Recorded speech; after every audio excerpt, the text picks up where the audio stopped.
Bismillahirrahmanirrahim. Assalamualaikum warahmatullahi wabarakatuh. Shalom, Salve, Om Swastiastu, Namo Buddhaya, Salam Kebajikan. Saudara-saudara sebangsa dan setanah air, dengan rasa duka yang mendalam, saya menerima kabar mangkatnya Sri Paus Fransiskus. Dunia kembali kehilangan sosok panutan yang memiliki komitmen besar terhadap perdamaian, kemanusiaan, dan persaudaraan. Kunjungan Sri Paus Fransiskus ke Jakarta tahun lalu telah memberi kesan yang mendalam, tidak hanya di kalangan umat Katolik, namun di hati seluruh rakyat Indonesia. Pesan kesederhanaan, pluralisme, keberpihakan kepada orang miskin, dan kepedulian Sri Paus terhadap sesama akan selalu menjadi teladan bagi kita semua. Selamat jalan Sri Paus. Pesanmu untuk menjaga kemanusiaan dan perdamaian akan selalu membekas di hati kita. Wassalamualaikum warahmatullahi wabarakatuh. Shalom, Salve, Om Santi Santi Santi Om, Namo Buddhaya, Salam Kebajikan.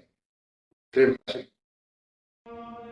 Setelah wafatnya Paus Fransiskus, tradisi panjang Gereja Katolik kembali dijalankan dengan hikmat.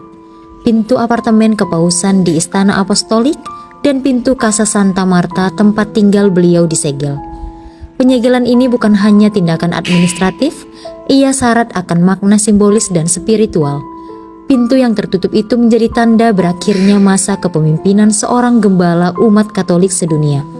Tradisi ini menandai bahwa tahta suci kini dalam masa sede vacante, masa kekosongan tahta suci, hingga seorang paus baru terpilih.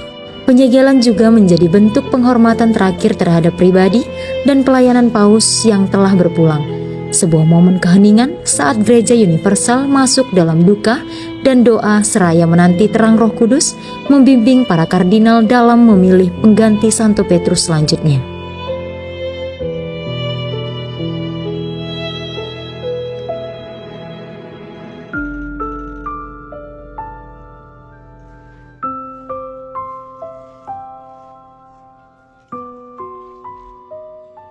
Pelaannya setelah lebih dari 12 tahun mengabdi sebagai penerus Santo Petrus.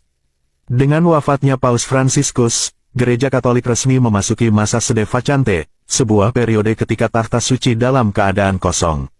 Sesuai tradisi dan hukum kanonik, pemerintahan gereja kini dijalankan oleh kolegiumnya kardinal yang dipimpin oleh Camerlengo, Kardinal Kevin Farrell. Konklav itu biasanya diadakan 15 sampai 20 hari setelah wafatnya. Ya. Nah itu seluruh kardinal yang berhak itu akan diundang. Di seluruh dunia ini ada sekitar 200 kardinal, tetapi hanya 120 kardinal yang berhak memilih dan dipilih, yaitu kardinal yang berusia 80 tahun ke bawah. Kardinal Ignatius Suharyo itu berusia tahun ini belum 74 tahun, ya, akan 75. Jadi beliau adalah salah satu yang berhak untuk memilih dan dipilih menjadi Paus Fransiskus, ya, pengganti Paus Fransiskus. Akan dilaksanakan di Roma.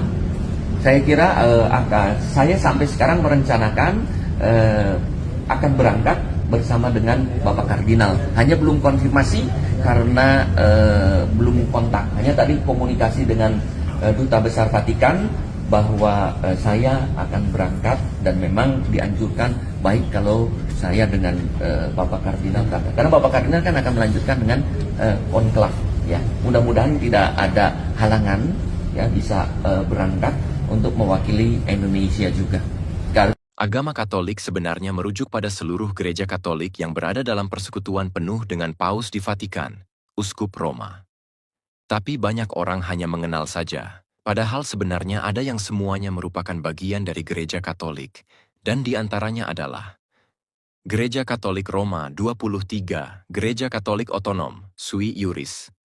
Hanya satu Gereja Katolik Latin, atau Katolik Roma. Jadi kalau pertanyaannya, ada berapa banyak agama Katolik yang bukan Katolik Roma? Jawabannya adalah 22 Gereja Katolik non-Roma, non-Latin, yang bukan Katolik Roma, tetapi tetap Katolik dan dalam persekutuan penuh dengan Paus. Contoh dari gereja-gereja non-Roma ini termasuk 1. Gereja Katolik Maronit 2. Gereja Katolik Yunani Melkite 3. Gereja Katolik Syria 4. Gereja Katolik Koptik 5. Gereja Katolik Armenia 6. Gereja Katolik Kaldea 7. Gereja Katolik Bizantin Ukraina 8. Gereja Katolik Bizantin Rumania dan lainnya.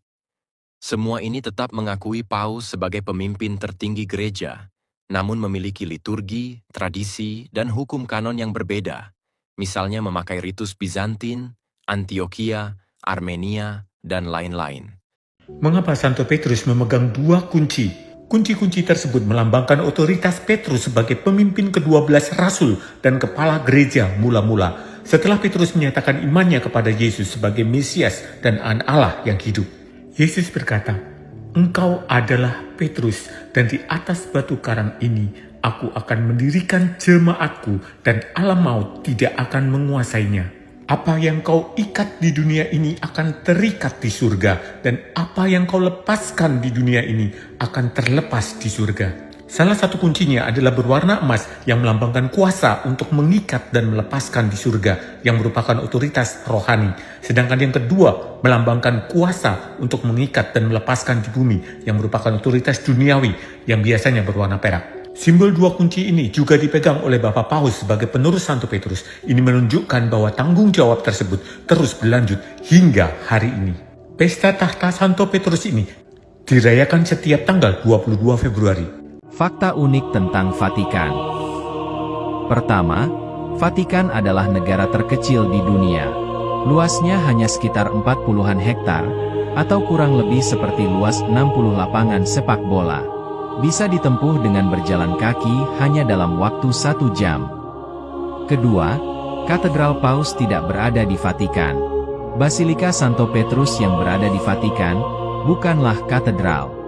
Katedral Paus sebagai uskup berada di Basilika Santo Yohanes Lateran di Roma.